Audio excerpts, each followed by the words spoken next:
governor may not be supporting a bill to address Chicago's massive police and fire pension shortfall. The last-minute measure passed both chambers of the General Assembly this weekend.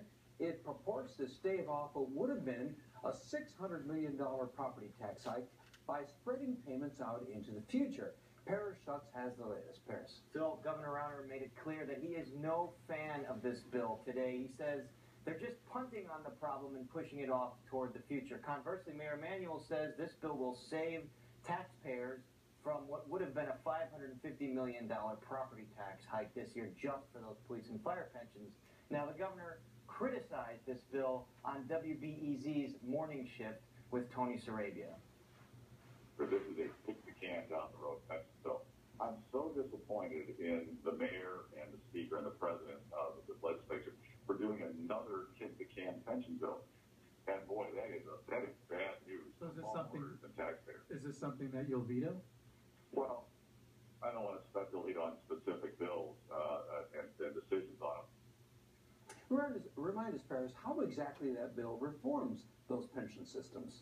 Well, here is a synopsis of what the bill does, Phil. It purports to save about $800 million, or a little more, over the next 5 years.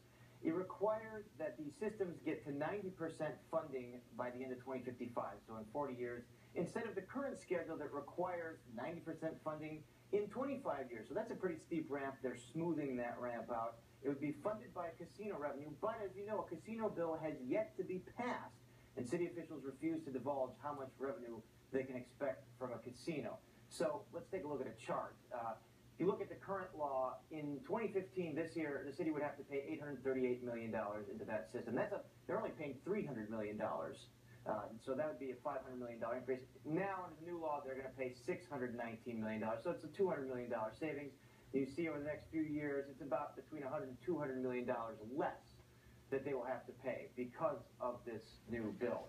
Now, there were no concessions agreed to by the police and fire union members as part of this bill. Remember, the city's other two pension funds contained cuts to benefits. Not so in this case, but the city says they're still negotiating with police and fire unions. The governor has about 2 months to decide what he's going to do. And as you heard on WBEZ, he slammed the bill, but he wouldn't go as far as say he's going to veto it. Perhaps he's going to hold on to it to get some leverage and try and get some of this turnaround agenda support from Mayor Rahm Emanuel. Now, also today, there were protesters in the Loop here at the Thompson Center. They were calling on the governor to increase taxes on corporations and the wealthy to fund education and social services. So another front in this battle on the budget that's going to play out for a long time. Paris, thanks very much. Sounds like it's going to last, could last the better portion of the summer. That's the sign that everyone's getting. Paris, thank you. You're welcome.